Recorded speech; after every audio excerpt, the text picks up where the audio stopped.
అదే RTV app వార్తల్ని క్షణాల్లో చదివే అవకాశం ఉంటుంది. ఒక న్యూస్ పేపర్, ఒక టెలివిజన్ ఛానల్ మీ చేతుల్లో ఎప్పుడూ ఉంటాయి. అందరికీ నమస్కారం.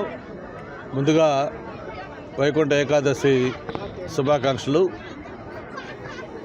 కలియుగ దైవం వెంకటేశ్వర స్వామి యొక్క ఆశీస్సులు మనందరిపైన ఉండాలని, ముఖ్యంగా మన రాష్ట్రం సస్యశ్యామలంగా ఉండి ప్రజలందరూ కూడా సుఖ సంతోషాలు సౌఖ్యంగా ఉండాలని చెప్పని ఆ దేవదేవాన్ని కోరుకుంటూ ఈరోజు ఉదయం 4 గంటలకి సింహాద్రి అప్పన్న వైకుంఠ ద్వారా దర్శనం చేసుకోవటం, మళ్ళీ ఇప్పుడు నాకు బాగా ఆప్తులు, మంచి స్నేహితుడు పేడ ప్రసాద్ గారి ఈ శరణ్య స్వామి వెంకటేశ్వర స్వామిని దర్శించుకోవటం, ఇక్కడ స్వామి ఆశీస్సులు తీసుకోవటం చాలా సంతోషం.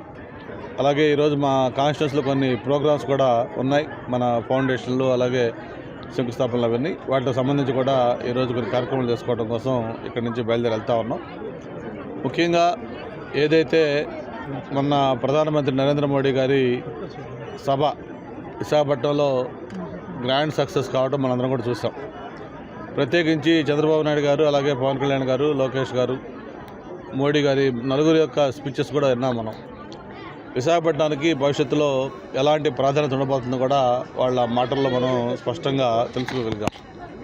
దాదాపు 2,10,00,000 విలువైన పెట్టుబడులు విశాఖపట్నానికి గౌరవ పిఎం గారి చేతుల మీదుగా మనం శంకుస్థాపనలు, ప్రారంభోత్సవాలు చేసుకోవటం చాలా సంతోషం. రాబోయే రోజుల్లో విశాఖపట్నం అనేది ఒక ఫైనాన్షియల్ క్యాపిటల్గా, మరి ఇండియాకి బాంబే ఎలాగనో ఆంధ్రప్రదేశ్కి విశాఖపట్నం అలాగా ఒక ఫైనాన్షియల్ క్యాపిటల్గా వైజాగ్ డెవలప్ కాబోతూ ఉంది. ఇన్ని లక్షల కోట్ల పెట్టుబడులు నాకు తెలిసినంత వరకు, నేను 30 ఏళ్ళుగా రాజకీయాల్లో ఉన్నాను, గతంలో ఎప్పుడూ ఎక్కడ కూడా ఒకే రోజు ఇంత పెద్ద ఎత్తున ఇన్వెస్ట్మెంట్స్ సంబంధించిన ప్రోగ్రాం జరగల. ఇది ఒక హిస్టరీ. అటువంటి హిస్టరీ వైజాగ్లో ఆవిష్కృతమైంది. దానికి ప్రధానంగా చంద్రబాబు నాయుడు గారికి, పవన్ కళ్యాణ్ గారికి, లోకేష్ గారికి, మరి ఇవన్నీ కూడా శాంక్షన్ చేసి ఆంధ్రప్రదేశ్కు ప్రత్యేకమైన ప్రాధాన్యత ఇచ్చిన గౌరవ ప్రధానమంత్రి గారికి కూడా ధన్యవాదాలు తెలియజేసుకుంటూ, మనం ఫస్ట్ నుంచి చెప్తా ఉన్నాం, విశాఖపట్నం అనేది ఒక హ్యాపీనింగ్ సిటీ అని, సిటీ ఆఫ్ డెస్టినీ అని, ఒక ఫైనాన్షియల్ క్యాపిటల్ అని, అవన్నీ కూడా సాకారం కాబోతూ ఉన్నాయి. త్వరలో భోగాపురం ఎయిర్పోర్టు మన 26 జూన్ కల్లా స్టార్ట్ అయితే ఒక వైజాగ్ ముఖ చిత్రమే మారిపోతూ ఉంది.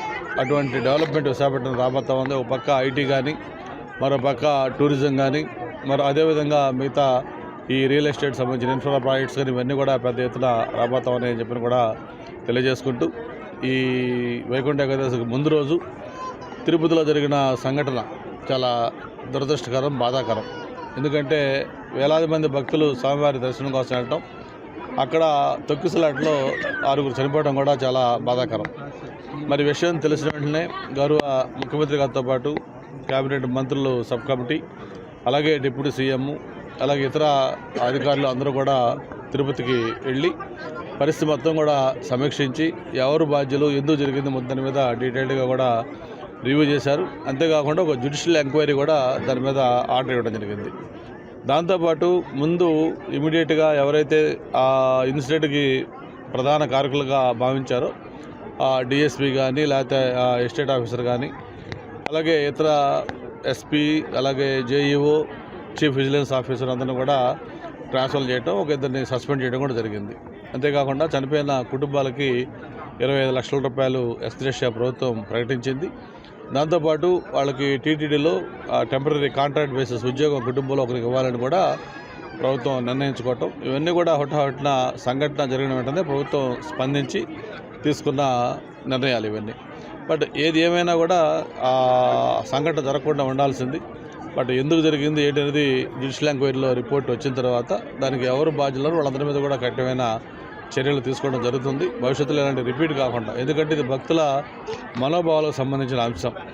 వేలాది మంది భక్తులు ఆ పవిత్రమైన ఆ వైకుంఠ ద్వార దర్శనం చేసుకోవాలని ఎంతో ఆతృతతోటి ఎదురు చూస్తున్న క్షణంలో ఇలాంటి సంఘటన జరగడం చాలా బాధాకరం. అందుకే ఈరోజు ఉదయం సింహాచలంలో కూడా మేము అన్ని జాగ్రత్తలు కూడా తీసుకొని ఎక్కడ కూడా తొక్కిసలాట లేకపోతే తోపులాట లేకుండా ఆ క్రౌడ్ మేనేజ్మెంట్ కూడా సరైన చర్యలు తీసుకోవడంతో ఎక్కడ క్యూల్లో కూడా భక్తులకి ఇబ్బంది కలగకుండా వెంటనే దర్శనం కూడా చేసుకునే పరిస్థితి కూడా కల్పించడం జరిగింది. మనం ఇప్పుడు చూస్తూ ఉన్నాం, ఇక్కడ స్వామి దగ్గరికి కూడా వస్తామంటే వేలాదిగా క్యూలో ఉన్నారు.